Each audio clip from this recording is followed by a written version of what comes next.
All right, get ready, get ready, get ready. It's Let's Talk Business with Cheryl J. Cousteau. This is the second hour of the show, and I'm here with my co-host, Dr. Sinead Davis. Hello, hello, everyone. Welcome. I love that we're rocking this blue today for bringing awareness to colorectal cancer. It's also National Women's History Month.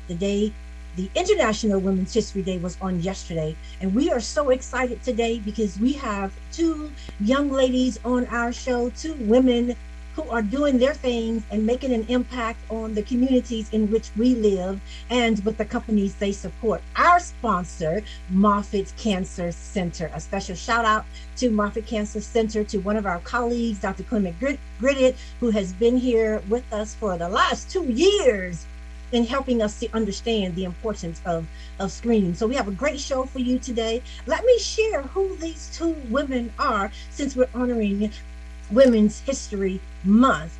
We have, and wave your hand for those who are watching us in from a Zoom perspective, and that is Suzanne Peikin.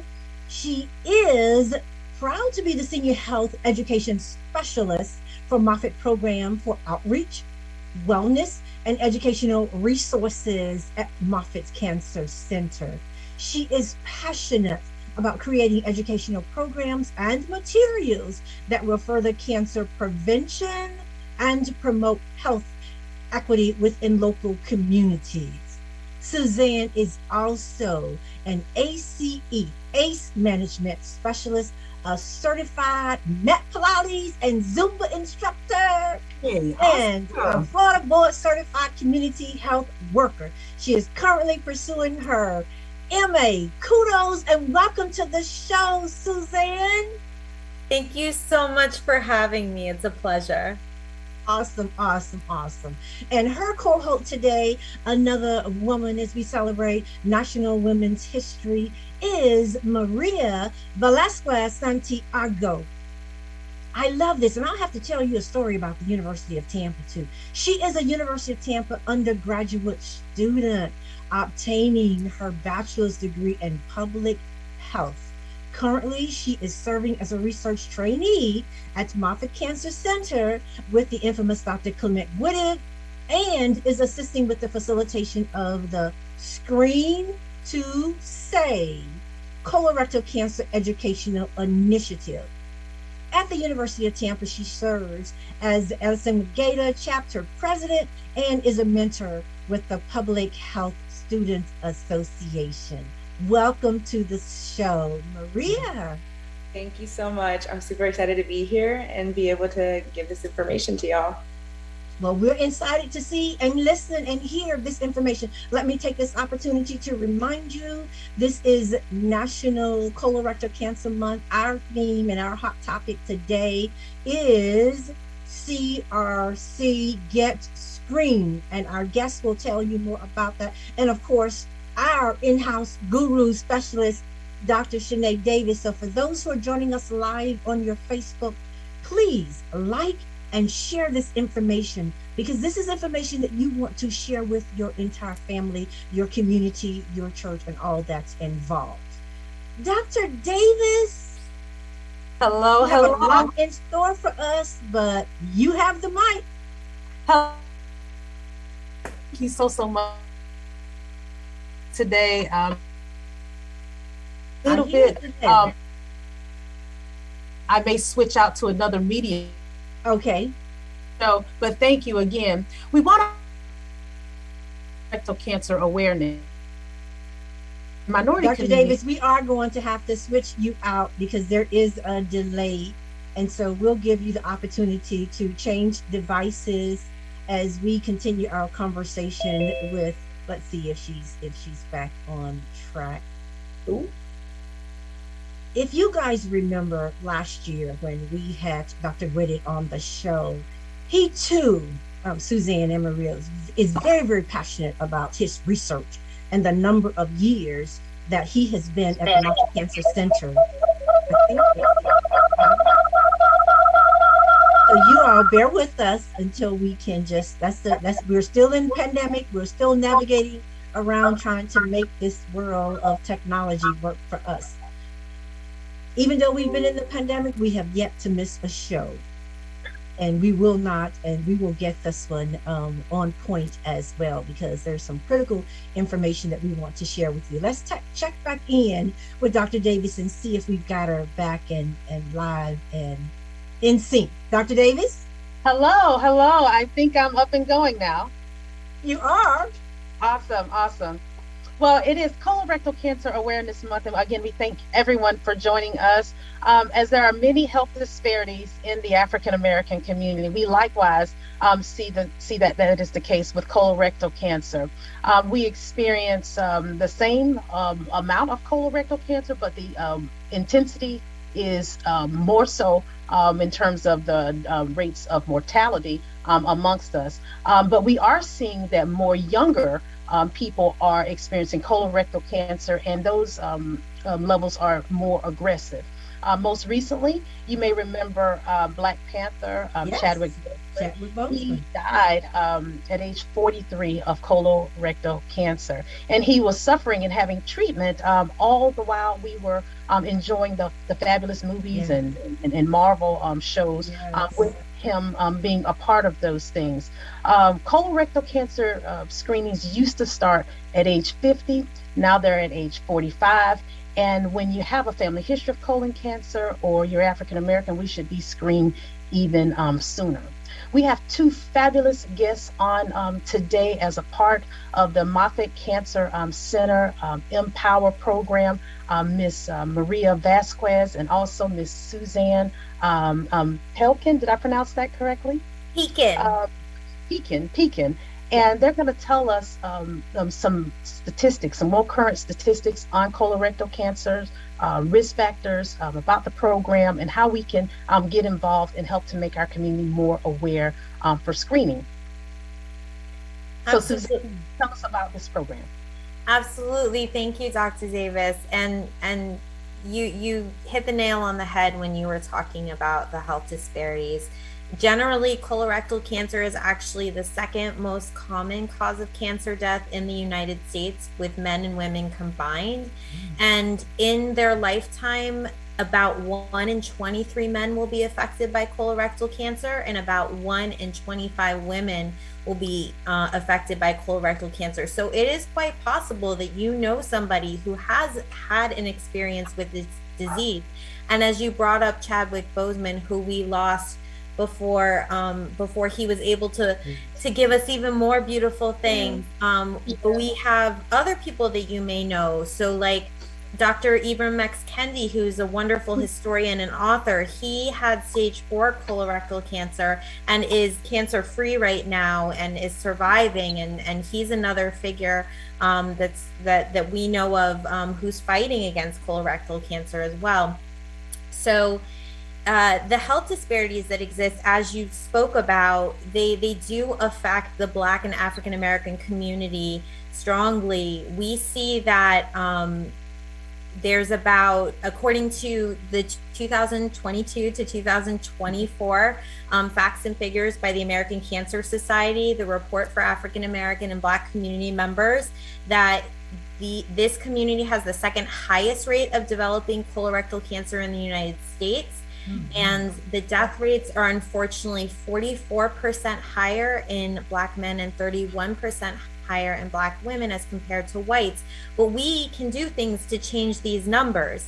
This is not a finality, and this does not have to be a death sentence at all, because there are so many risk factors that we can make changes in our behavior to help lower our risk of colorectal cancer. So some of our risk factors for colorectal cancer we can't change, right? So some of them include age. As we gracefully age, we sometimes are at higher risk for diseases like colorectal cancer. Like you mentioned, family history. If you have a history of polyps, which is a specific type of growth, that can put you at higher risk. Or if you have a genetic syndrome or something called an IBD, like an irritable bowel disease, things like colitis or Crohn's, that might put you at higher risk too. But the things that we can do to lower our risk have a lot to do with our behavior and our lifestyle choices. And I say choices because sometimes they are choices. Sometimes we can actually do things to lower our risk. So since obesity and type 2 diabetes can increase our risk for this type of cancer, we can live a life where we are trying to eat a better combination of foods. So things like lots of vegetables and fruits, whole grains, which are great and high in fiber, lean proteins, getting that right mix of food and nutrition, and water. I always am a big proponent for water, big cheerleader for water. In the state of Florida, it's hot here, y'all. We need to hydrate. And then getting physical activity is really important for keeping us healthy and keeping our weight in the right place, you know, keeping our fat lower and our lean muscle higher in our body. That can help a lot. And also helps with your digestive system too. If you have a funky digestive system, physical activity can help get things moving for you. We also want to avoid alcohol and tobacco products if we can. That's a big one. And then we want to avoid or lower the amount of processed meat we have in our diet. So processed meat is things like sausage, bacon, deli meat. Yeah, exactly. So in speaking of that, the processed foods, and I misspoke. I thought the prevalence was the same, but the mortality was higher. But we have significantly more colon cancer in African American communities than we see in other communities. So it's greater prevalence and greater mortality or death from it, which is pretty unfortunate. I'd like to throw this in the mix and also want to hear from Suzanne. Social determinants play a big role when it comes to those modifiable risk factors. And social determinants of health have to do with, you know, where you live, your access to nutritious foods, your access to, you know, exercise, I mean, a safe neighborhood to exercise in, sidewalks, gym membership, gym access, gym proximity, because sometimes transportation does play a role in those things. Does the Empower program reach out to these communities where social determinants play a big role in those a bit in their ability to actually even engage in activities to modify risk factors to their favor? Are we getting, you know, screening materials, education to those communities of color that are in need for the reasons that we spoke of? Absolutely. And that's an excellent point, because you know, there's a lot of the blame game that gets thrown around, but social determinants do play a really big part. And Empower focuses on these communities as one of our main focus areas, because we want to make sure, like you said, that everybody has correct information, factual information, not just some stuff that's floating around on the internet that may or may not be true, right? We've all been guilty of seeing it. and also the correct information, the screening information, but yes, also that access to screening. So we do have a program that's put in place through our department where individuals who are uninsured, who are local, can go to any federally qualified health center. And those are things like Tampa Family Health Centers or Suncoast Community Health, or wherever it is local to you. And if they qualify, they might be able to get a screening at Moffitt Cancer Center for colorectal cancer or colonoscopy. There are qualifications that include no resistance screening and no symptoms for that. It's a preventative screening, but we also have this great program, Screen to Save, as well. And I'm going to pitch it over to Maria because I think she'll address this really well. And I love this program. It's a good program. Thank you, Suzanne. Maria? Yes, ma'am. So Screening to Save is a National Cancer Institute initiative, and its main purpose is to educate more than 2,600 community members nationwide on colorectal cancer. So locally, our portion of the initiative, it pertains to Tampa Bay. So we will be recruiting participants from the communities of Hillsborough, Pasco, Pinellas, and Polk. And our portion of the initiative is to educate 100 people in the Tampa Bay area. What's your time frame of being able to galvanize 100 people, number one, and then number two, I wanted to ask, and Suzanne, you can answer this one. How often should individuals be screened? But to Maria first. So for the time frame, it's honestly just it's a little bit flexible. We would like to be finishing by April or June, but it's like I said, it's very flexible, whatever we can recruit. And honestly, it's up to the people. We know that it's hard times. We really want it to be flexible. That's why we're giving it in different modalities. So we have it, you can do it over the phone, you can do it in person, or we're actually working on a test link. We're testing out a link right now so that we can actually just send out the link, and you can do it from the comfort of your home as well. So we're just trying to be as flexible as we can due to the pandemic and everything like that. And you have a bonus incentive that you're offering, and is that if they do it over the phone as well? Yes. So it does not matter what form or platform you choose to do the educational session on. You will receive a $20 gift card for just participating. Awesome. So Screen to Save, you do that about how long does the screening take? So the presentation, it consists of an informed consent, a pre and a post assessment, and then obviously in between the assessments is a presentation on colorectal cancer, in which we touch base on preventative strategies, those controllable factors that Suzanne was touching base on, your lifestyle factors and controllable factors like the Crohn's disease and ulcerative colitis and stuff like that. We also touch base on the types of screenings, who should get screened, like Dr. Davis was saying. The rates have changed in recent years because of cases like Chadwick Boseman. You know, he was 43, but the screening guideline used to be 50 years old, and now it's 45 for a reason. In recent years, we've seen an increase in those cases in the younger populations. So, thank you. And then finally, Maria, and we're back to Dr. Suzanne, and we're back to Dr. Davis.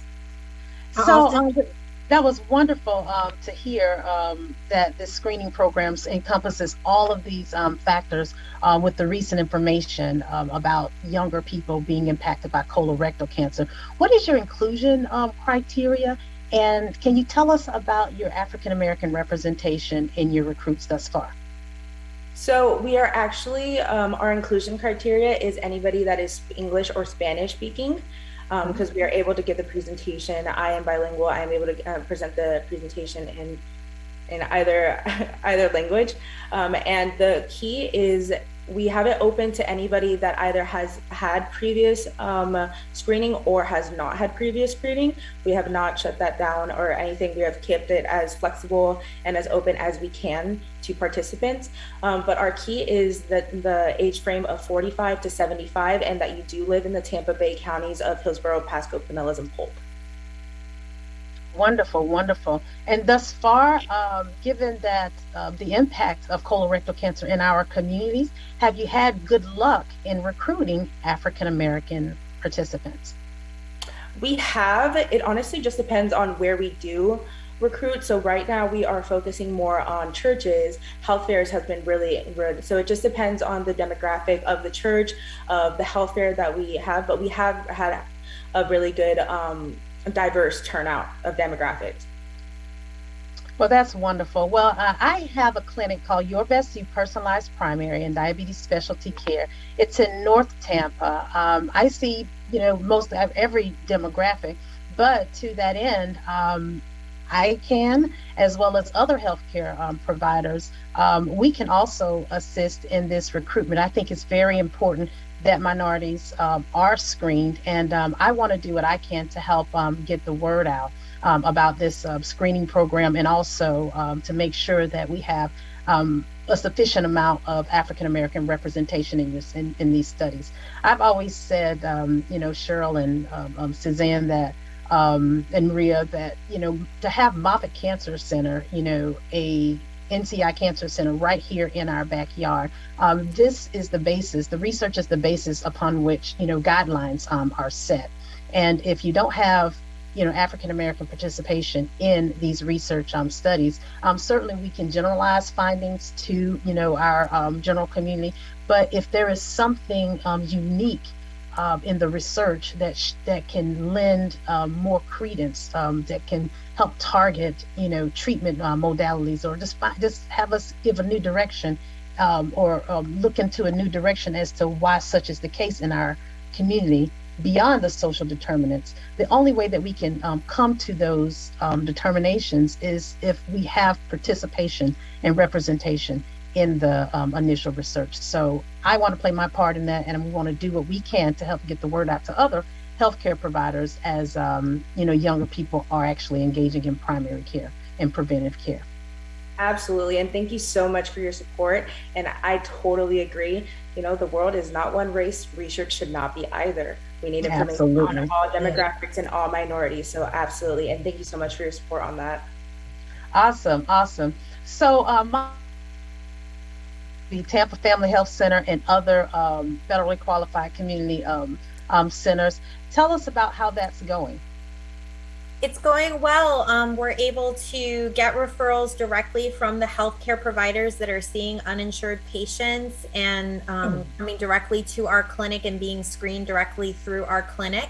And if they qualify, we're able to bring them in for a preventative colonoscopy screening, which is a little bit more involved than the ScreenedTest program, which is a stool-based test. So colonoscopies are a little bit more involved. They're what we call an outpatient surgical procedure.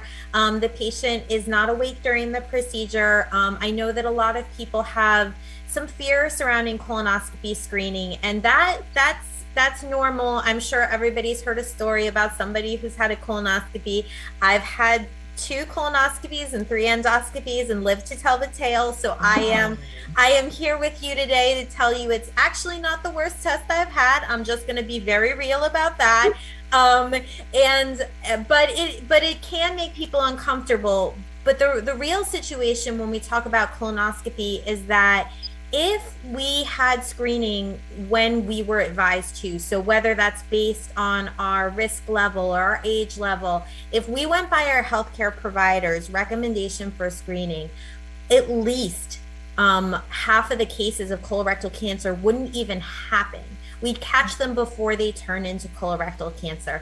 And I know that it's difficult because, we talk about, am I going to have to take off work? Am I going to have to find transportation? Those social determinants that you spoke about. We do have social workers and patient navigators that really try and work with individuals from the community who are at Moffitt Cancer Center, who are trying to navigate people through those hurdles and help give them resources on a case-by-case basis, because we don't want the fact that you are having a hard time getting to the cancer center to mean that you don't get treatment or you don't get screening. You matter just as much as everybody else does. And so that is something that we also take out when we do education and educational presentations in the community. So the colonoscopy, that's sort of next step, and not everybody gets a colonoscopy. Yeah. So in that federally qualified community center, and for my patients that come to my office and we start that conversation on colorectal cancer screening, often we get an FOBT kit or a fecal immunoassay kit. It seems like now I'm getting, more pushback, from younger people in doing that. So that test involves getting a sample of your stool and having it analyzed to see what are the next steps. Does Moffitt Cancer Center provide that to some of these federally qualified organizations? How is that, and also how is that explained in some of our education programs? Tell us about that. Sure, that's a great question. So primarily our stool testing is through the ScreenedTest program that Maria just spoke about. So we do the FIC hits and the FOTB tests through that program, and that's primarily what that program is focusing on. And primarily the other screening program is focusing on colonoscopy, so that we're kind of covering both bases for right now. But things could evolve in the future. We're constantly looking at different and better ways to reach community members and cover everybody at different need levels. So also all feedback is welcome, and we can take that to our leadership as well. Okay, we just have a few minutes before the break. So could you leave us with any barriers that you've run into in recruiting and in that you found to be the case that have emerged as you've done some of your early analysis of the data collected thus far? And then give us your take-home messages for your program. Starting with Suzanne. So if you're talking about the data first, are you talking about the data for ScreenedTest or the educational programs? Okay, so any barriers that you've had that have emerged from the ScreenedTest or in the screening programs, so that this can help anyone that's considering participating in a part of or being a part of your program. It kind of helps to manage their expectations, consider their own feelings, towards, I don't want to play in my stool, or I don't want to have a colonoscopy, or is there any cultural barriers to having certain procedures done? What have the actual participants said? And just again, in our final few minutes, just want to have any take-home final words from you in the programs, both the research programs. Of course. Thank you for clarifying, because I want to make sure I answer your question the best. So yes, so we do hear a lot of common, I'm not comfortable with that test because of where it's looking at things. It's looking in an area that I don't want people looking inside my body. We do hear that. We do hear that people are afraid of the test because they don't like, either paying attention to their waist or talking about bathroom habits. That's a big one. People are very nervous about talking about bathroom habits, but I heard a quote the other day, don't let yourself die of embarrassment, literally, right? So you don't have to share everything with your mother, your neighbor, your sister. You share it with your healthcare provider, your medical provider. And I know, for when you say play in your stool, right? People are very grossed out by, what am I going to have to do? Am I going to have to dig around in there? No, the stool tests are really simple. You don't have to touch anything. It's just a little, you take a stick that looks like a toothpick and you dip it right in, right out, and you send it in the mail, and then you flush. It is very simple. You don't have to touch anything or save anything in the refrigerator like the olden days. I know that used to be a thing. So so I know those are a lot of big concerns. I am here to tell you that it can save your life, though. It really can. If you can talk yourself into things, you can also talk yourself out of things, right? Don't let fear, don't let pride, don't let embarrassment stop you from living your life, because we want you here as long as humanly possible, because you matter. So we want you to take your health in your hands and be able to be with us for a lot longer and be well. Absolutely. Thank you. Dr. Davis, thank you. Suzanne, Peikin, and Maria Santiago, thank you so much to our sponsor, Moffitt Cancer Center. We appreciate you. They've supplied us with some information, and we will share that in our thank you post. Again, thank you. Thank you for your work that you're doing to impact our community. And we do want everybody to live, because Black and brown health does matter. Everybody's health matters, but the numbers are speaking directly to people of color. Mm-hmm. So thank you very much. We look forward to hearing from you guys in the future, but we will be back in a moment after the commercial break.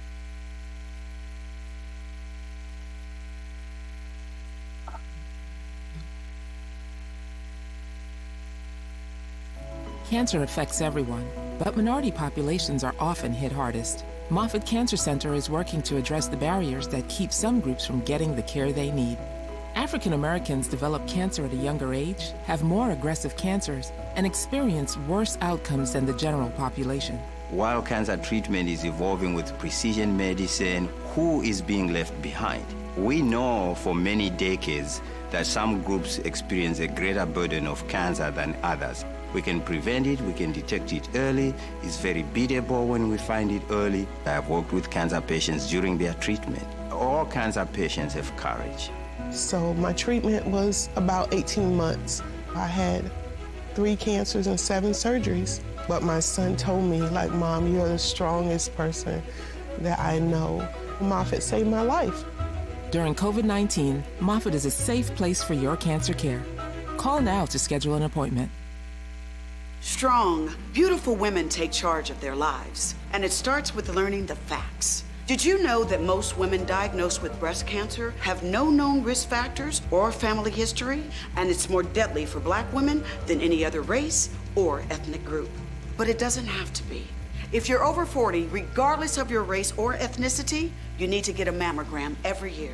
Early detection saves lives. Talk with your doctor about the best screening plan for a strong, beautiful you. Champions don't quit, but there's one kind of quitter I admire: former smokers. If you're over 55 and still smoking, or even if you quit years ago, talk with your doctor about lung cancer screening, even if you have no symptoms. It's quick and painless. Lung cancer is the nation's most deadly cancer, but screening can better the odds. Ask your doctor if it's right for you.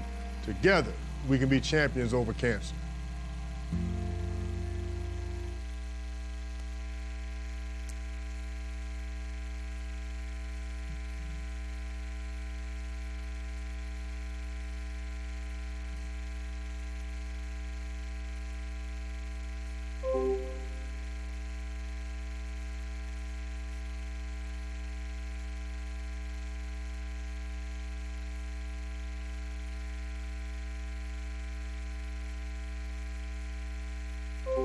And we are back. Thank you so much for tuning in to Let's Talk Business with Cheryl J. Cusseau and my co-host, Dr. Sinead Davis. We had two phenomenal women on the show today from Moffitt Cancer Center, bringing information to us that will impact not just our lives, but the lives of everyone.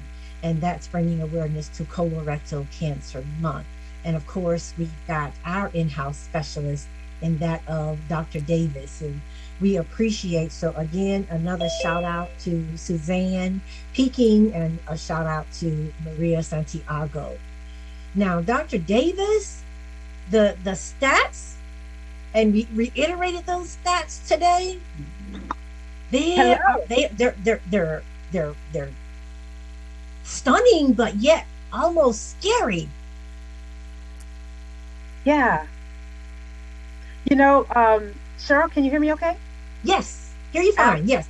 I repeat that question. My connection dropped off just for a moment, and I came back on with a smile. Okay, listen. No, I was talking about, as both of you guys were giving the statistics on how colorectal cancer is affecting our community. Yeah. And I was just saying those numbers are scary. Those numbers are staggering, particularly when they reference the disparity between Black men and white men, and Black women and Black women, and it all has a lot to do with, again, the social determinants. Where vicious has more stress, diseases, their obesity, diabetes, heart disease, all of which are, risk factors for cancer in general. But as they indicated, there are risk factors for colorectal cancer.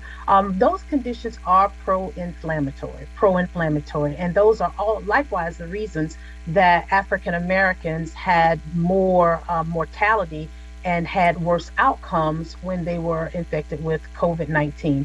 We are, certainly, there's a brighter day ahead, and we're closer to that light at the end of the tunnel now than we've ever been in this pandemic.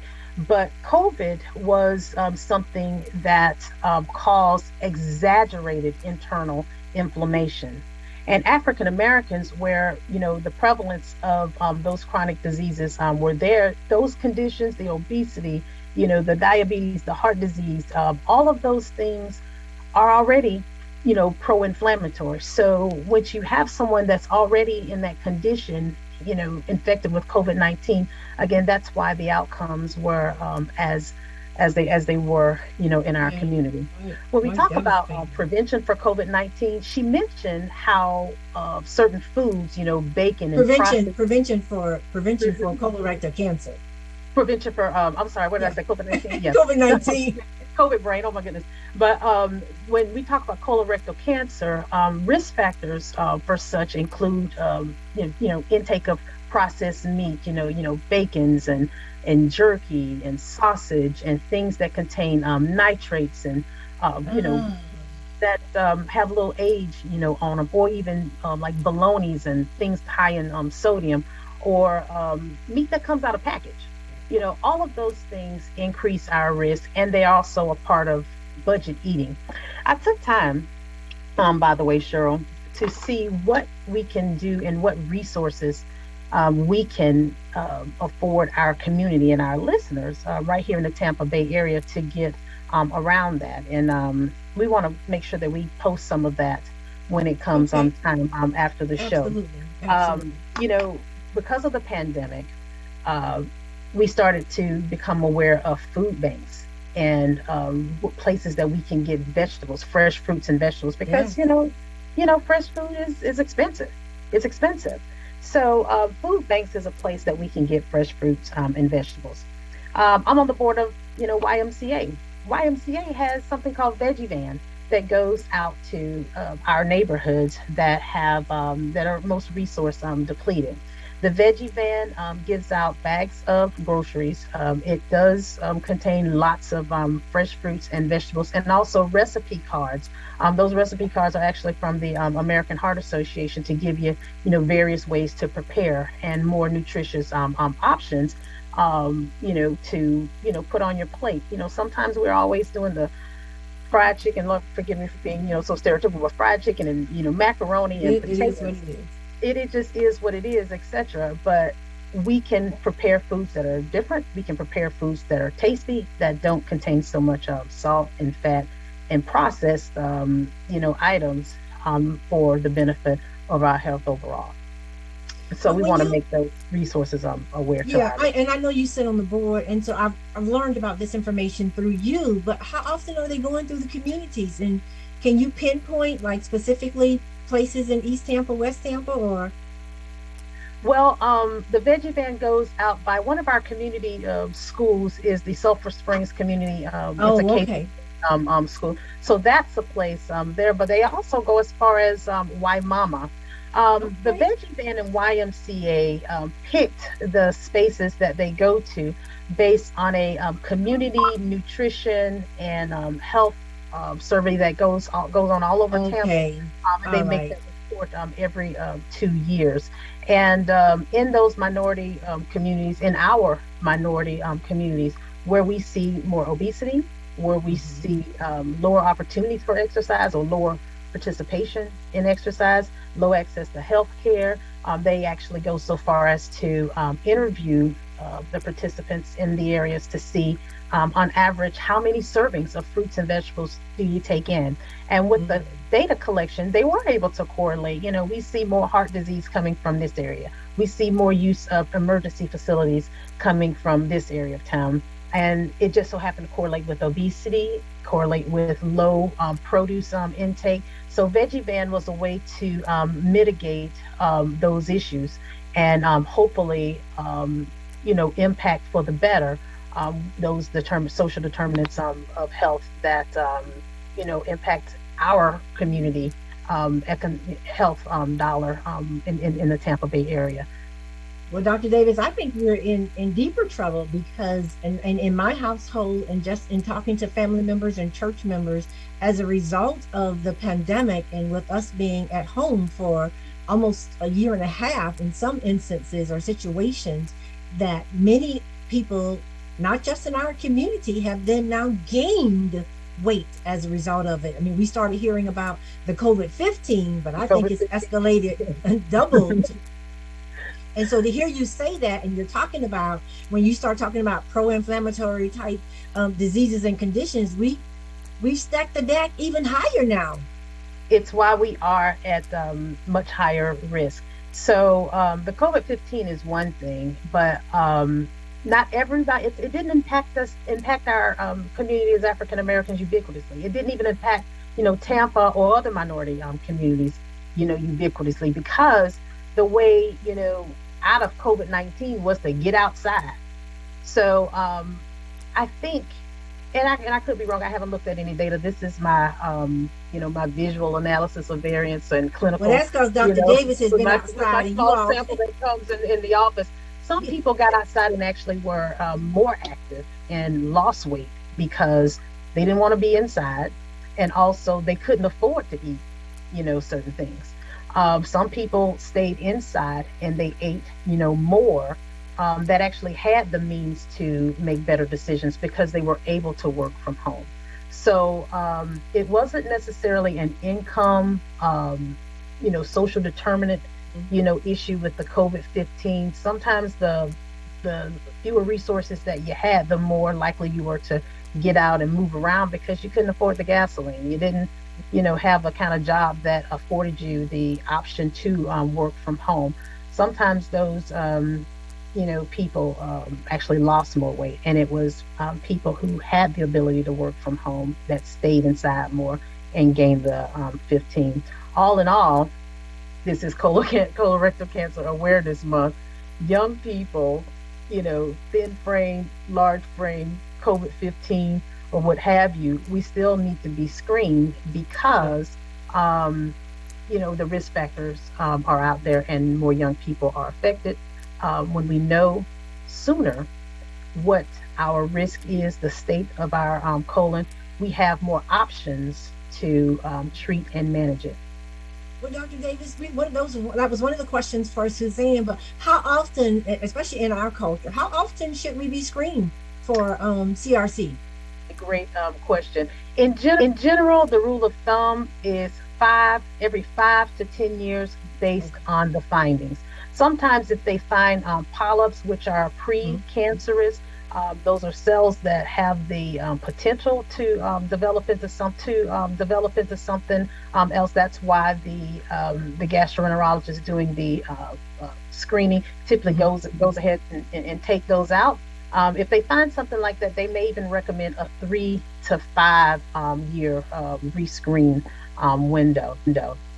I remember that's what my gastroenterologist said, and because I didn't have any evidence of that, it all checked out, thank God, and so I don't have to come back for 10 years. Beautiful, beautiful, beautiful. But the thing is, if you have someone in your family that has been diagnosed with colorectal cancer, and this is a first degree relative, this happened to your sister, this happened to your mom, this happened to your brother, it's actually recommended that you get screened 10 years before the age that they were diagnosed. Right. So they can begin looking for those changes. Interestingly, they've also talked about irritable bowel and Crohn's disease. Those are, some of them are autoimmune, Crohn's is, but when you have a tendency towards inflammation, your diet should be low inflammatory.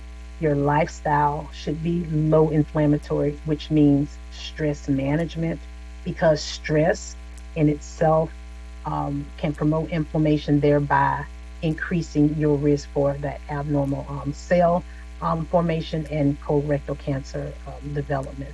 Those things are very important.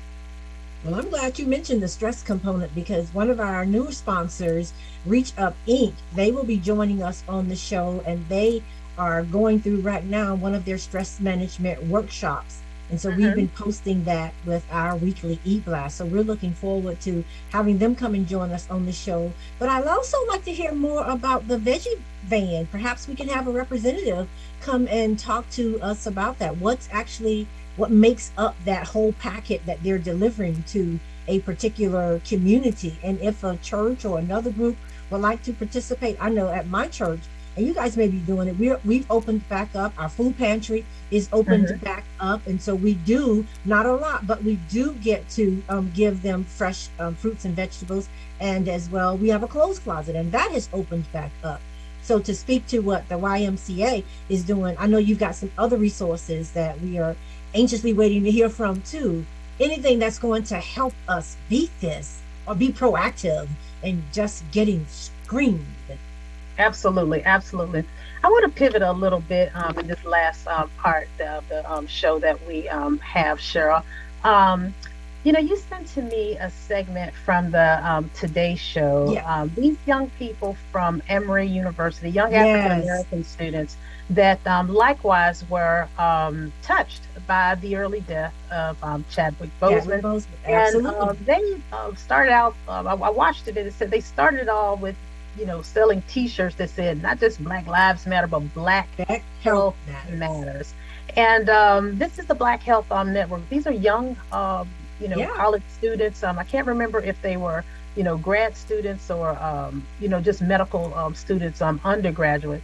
But they started to do just what the program in Moffitt is doing, just increasing awareness, just educating, going to churches and making sure that we were aware of our risk for developing colorectal cancer and its prevalence in our community. When you know and you get screened and you find things early, there was a statistic, and I didn't, and I gotta look it up to see where it came from, but they said that it's 90% treatable. 90% treatable. So when you find out early and you have more treatment options at your disposal, it's just about getting the care and being aware. And that all starts with screening. And Dr. Davis, that's exactly what Dr. Clement Whitted said last year. He said no one should die from colorectal cancer. We can help you. It all goes back to the screening. Ricky, do we have that clip? Because if so, maybe towards the end of the show we could end the show with it. But I'm impressed with these two females, and I think it was 2 females and 2 males, just taking the initiative to say, what can I do in my own community? It kind of reminded me of the barbershop when they were talking about prostate cancer, and guys just started having the conversation in the barbershop. Right. And if you could make that link available to our viewers so that they can view that post show. But there were some other things that I thought was really important, and I want to commend Moffitt for taking this consideration as well in the education delivery. Maria is a community health worker. I don't know if you remember that part of her bio, but being a community health worker is that is that liaison, that person that bridges the gap, that person that brokers, the information, where there's trust in the community in someone that looks like you or speaks the same language as you, or can bring you information in a way that you can best receive it. It matters. It absolutely matters. So if we're giving colorectal cancer information, but it sounds too clinical, it could be received just as well as another language could be received. And sometimes it does take, some cultural brokering to make sure that the message, comes across. So give it into. Yeah, and Ricky just said yes. So in to your point, a message, and this is a very, very good and a very strong message of just what an individual can do. And Ricky, if you will play that, we will still share that in our thank you post. But at this time, let me just give a huge shout out to our show sponsor, Moffitt Cancer Center, and our co-host in Dr. Clement Whitted, the whole team that has been working with us so that every second hour of this show, we're talking about health matters, and nothing matters more than your health. Ricky, if you could play it, and then we'll let Dr. Davis close us out afterwards. Any given Sunday, you'll find people inside the Mount Carmel AME Church in Atlanta moved by the music and the spirit. Outside this Sunday, they're hearing the good word of a different kind. Members of a group called Black Health working to educate about the risks of colorectal cancer and urging people to get screened. The group was founded by 4 graduate students at Emory University's Rollins School of Public Health. They started by selling T-shirts that said, Black Health Matters. You want one more? Okay, I got you. Soon, they were out at churches and anywhere else people gather. We spoke with 2 of the founders. Just the name Black health. Like that's, you know, like you hear that and there's a sense of ownership for our community. How did we settle on that name? I think we decided that Black health was the issue that we were targeting. Right now we're really focused on colorectal cancer. Black people suffer also higher rates of heart disease, hypertension, stroke, diabetes. We also saw during the pandemic, we also suffered worse outcomes in an infectious disease. The focus on colorectal cancer came after the death of Chadwick Boseman at the age of 43. The actor's private battle putting a spotlight on the rise of early onset cases. New research shows that between 2002 and 2016, aggressive colorectal cancer cases jumped 57% for people in their 20s and 66% for people in their 30s. Divided by race, the study showed that the highest increase was found in the Black community. Experts say a lot of factors may cause this, including diet, education, and family history. The founders of Black Health say they feel strongly that racism also plays a role. We really stand by that racism strips us from those opportunities to live long, healthy lives and impacts our ability to access care and preventative services. We can blame diet, we can blame exercise, but the higher up issue is really the access to the resource that makes it easy for me to have a access to healthy resource. diet. Thank you, Ricky. And we will go ahead exercise. and post this clip so that you all will have it. But I wanted Dr. Davis to come back because we both looked at it and thought it was just something that we wanted to share with our radio listening audience. Final thoughts, Dr. Davis? Absolutely. Access to care is absolutely everything. When you know better, you do better. And I appreciate Moffitt Cancer Center coming on the show today and telling us how we can access these resources more thoroughly right here in our Tampa Bay area. We can access the education component by participating in the study. And we're also we're going to post those links for more information on if you want to be involved, because we certainly want to make sure that they have African American participation in these studies so that the findings can be more representative of our community. Also, if you need to be screened and if you don't have those, the insurance or you're underinsured, Moffitt also has mechanisms to help you there. Yes. But the easiest way is prevention. The absolute easiest way to lower our risk for colorectal cancer is just to prevent it by increasing your physical activity, improving our nutrition, making sure that your diet is high in fiber, lose weight where you can, reduce your alcohol intake, and don't smoke if such is the case for you, and don't start smoking if you don't smoke. There are risk factors that we cannot modify, and that is family history or if you have chronic diseases on board already. But what you can do is educate yourself and knowing what those risk factors are, and talk to a healthcare provider and letting them know these things. Your risk factors determine how soon you need to be screened, and if you don't get that referral, if you don't know when to, or you don't know what information to present, it just makes the outlook for you ominous if something is there in the future that could have been found earlier. As we shared earlier, colorectal cancer is treatable. Colorectal cancer is something that we don't have to die from. What did Suzanne say? Don't end up dying from embarrassment. So let your healthcare provider know. If you're age 45, if you got a family history, if you're older than 45 or older, if you got a family history of colon cancer, what's in your diet? If you're, being active, ask those questions and be your own best health advocate in preventing disease. I am here at Your Best You, personalized primary and diabetes specialty care. And diabetes is a risk factor for colorectal cancer too, just because it too is pro-inflammatory. But you can come talk to me. We're here at 15511 North Florida Avenue. If you don't want to have a colonoscopy, start with the fecal occult blood testing. Some of these preliminary tests can give you a little bit more insight so that you can make better decisions on your own behalf. Making better decisions, and we were talking about that embarrassment piece with Suzanne. But listen, in their program, the NCI Screen to Save, they're actually doing one-on-one. You can have a telephone conversation, one-on-one on the telephone, or you can do a Zoom, or you can just grab your family and say, let's just do this.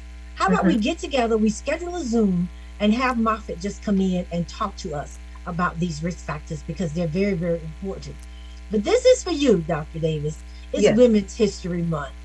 And you have just been such a catalyst to our community. You've been so impactful long before Moffitt, long before anyone decided to support our radio show. This shout out is for you. Oh. Thank you for being the woman that you are. Thank you because you took your own personal journey earlier this year and shared with us. And I want to ask you, how are you doing with your diabetes? Well, I'm actually doing okay. I'm still early, in this process that the sugar lady has, the sugar, but yes, I have diabetes. I say that to myself at least twice a week because you've heard me say on the show, with any chronic disease, you have depression, anger, and five stages of just denial. And denial. Look at me denying still. It's hard to say. It is absolutely hard to say. Anger, depression, and denial all come before acceptance. Yes. And I say it to myself to move from that denial. A little bit of a personal bit. I took my blood sugar. I checked it today. I checked it about an hour after I ate. I wanted to see if the interventions that I've implemented are making a difference. And the answer is, yeah. Could I be doing a little bit more, or should I be doing a little bit more? I'm still evaluating that. I do feel just like my patients feel. No, I don't want to take medication. But I have started a medication that I don't have to take every day at a very low dose to try and, mitigate the progression. And today I decided that I'm going to go on a daily medication because 1 hour after I ate, I checked my blood sugar and it was 163. Okay. 2 hours after a meal, we should be less than 180. So am I in range? I absolutely am in range to be a good enough diabetic. Right. Well, again, I don't want to be a good enough diabetic. I want to have myself managed to where my body works like it's normal. Who gave you that title? The sugar lady has sugar. I say that sometimes in my education programs because sugar is what our community understands to be diabetes. But I also follow up to say diabetes is not a sugar problem. It's an insulin deficiency problem. And higher blood sugar is a symptom of what we know to be present. So I'm trying to that note. Yeah. On that note, if you want to learn more about, and we're just terming it the sugar because she's sugar, that was her term. You can reach Dr. Davis at Your Best You Clinic. Her information will be a part of our thank you post. I just feel so grateful because people will come, and now that the world has opened back up, and they'll say, oh my gosh, you have no idea how your show has blessed me or what my family did. And I have heard you say so many times when people say I'm borderline diabetic. I told a doctor last week, and she was mentioning somebody being borderline diabetic. And I said, being borderline diabetic, that's like saying somebody you're almost pregnant. Right. I said, I got that from one of my specialists. And she said, you're either pregnant or you're not. Absolutely. So if you're that close to borderline, then you either have it or you don't. Right. Thank you, Dr. Davis. Thank you for allowing us to walk this journey with you. Thank you to our radio listening audience, to our engineers at In Touch, our Facebook, our YouTubers. We appreciate you. Please share the post, like the page, and make sure that we all get screened. This show is a wrap. It's a wrap. Thank you, Cheryl. You're welcome. Bye-bye.